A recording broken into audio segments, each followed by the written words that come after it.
Good morning. Today is Thursday, April 9th, and for today's video, I'm going to start over because I don't want to say it like that.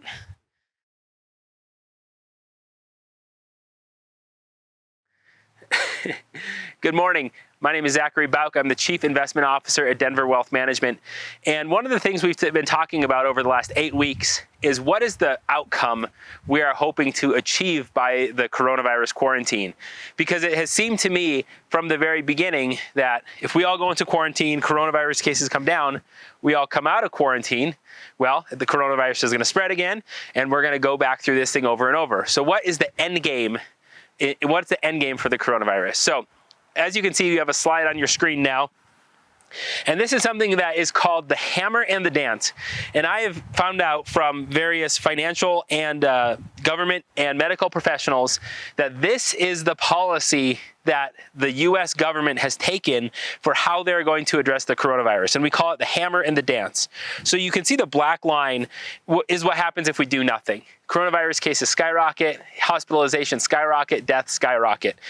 That's not a very good strategy. Then we have our mitigation. Mitigation means just trying to quarantine people as fast as they get coronavirus.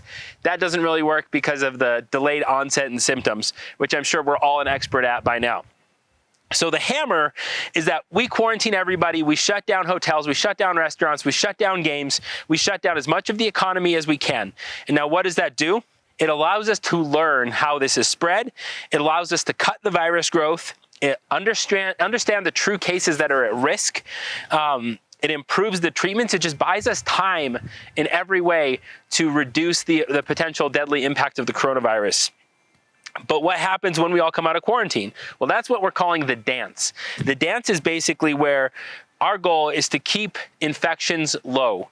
But if we don't have any sort of antiviral treatment, and certainly we don't have a vaccine, interestingly, there's not a single vaccine in the world for any coronavirus. The dance is that we're going to have to minimize large social gatherings. We're going to have some restrictions still in place.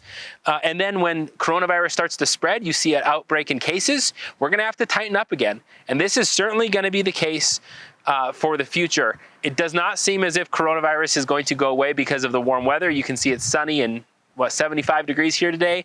The biggest outbreak right now is in Louisiana, where the weather has been routinely in the 80s. So the dance is something we're going to have to deal with for some time. Now, how does that relate to investing in your money? We get the big U word once again in our conversation. That U word is uncertainty.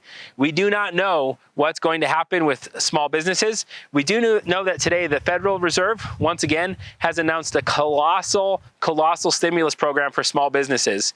And with that in mind, our plan is to stay invested. We have the three things we want to own.